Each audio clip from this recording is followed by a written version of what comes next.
Hello, today's recipe is from Israel. Chef and owner Yotam Ottolenghi of Ottolenghi Restaurants in the United Kingdom has a great cookbook he has co-written with Sami Taimimi called Jerusalem. It features recipes inspired from both the Arab East and Jewish West areas within the city of Jerusalem.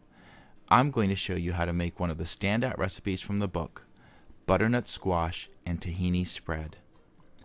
To make this recipe, you will need 2 pounds or about 970 grams of butternut squash peeled and cut into chunks, 3 tablespoons of olive oil, 1 teaspoon of salt, 1 teaspoon of ground cinnamon, 5 tablespoons of tahini, 1/2 cup of Greek yogurt, 4 small cloves of garlic crushed, 1 teaspoon of mixed black and white sesame seeds, and 1 1/2 teaspoons of date syrup or honey. Preheat your oven to 350 degrees Fahrenheit, which is about 180 degrees Celsius, or gas mark 4.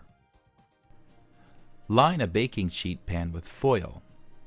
Spread the peeled and cut squash out in the foil-lined baking pan. Drizzle the squash cubes with about 3 tablespoons of olive oil. Sprinkle 1 teaspoon of salt over, then sprinkle with 1 teaspoon of cinnamon. Mix well to make sure that all the cubes are coated with the oil, salt, and cinnamon.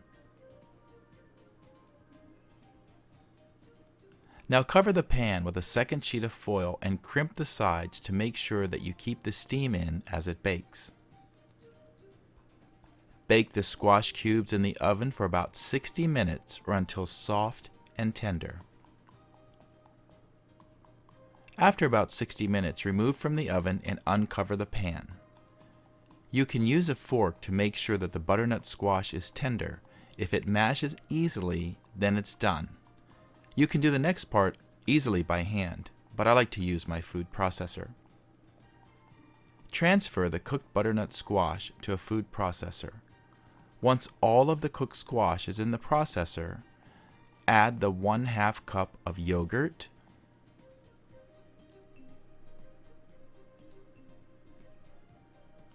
then add the 5 tablespoons of tahini. Tahini is a paste made from ground whole sesame seeds and is used in North African, Greek, Turkish, and Middle Eastern cuisine.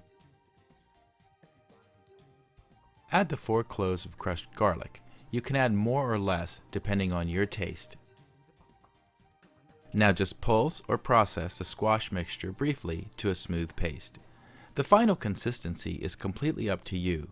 You may want it smoother or you may want it chunkier. It all depends on your taste. As I said before, you can absolutely do this part by hand in a bowl with a fork or a potato masher. Once the mixture is to your desired consistency and texture, taste it for seasoning and add salt to your taste if needed. I love this spread warm, and you can just serve it in a bowl with bread, crackers, or chips.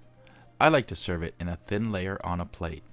Spoon the spread out onto a plate and spread it into a thin layer about 1/2 inch thick. To garnish, sprinkle with some black sesame seeds,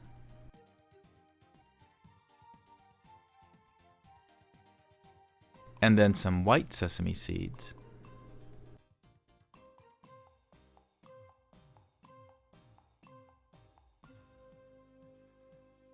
and finally, add a drizzle of honey, as I'm doing here, or date molasses.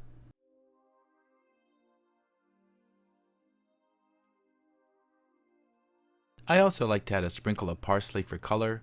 You could also use cilantro or a little bit of mint, and that is all that there is to it. This is a really easy and delicious spread or dip that you can do a day or 2 ahead, keep in the refrigerator, and then microwave right before serving. I have made this dip for people who don't like butternut squash, and they loved it. It's really delicious. This butternut squash and tahini spread from Chef Ottolenghi's beautiful Jerusalem cookbook is healthy, seasonal, and best of all, really easy to make. It's smooth, creamy, lightly sweet, and a great alternative for hummus. You can spread it on bread, on crackers, serve it as a part of a meze. It's really good.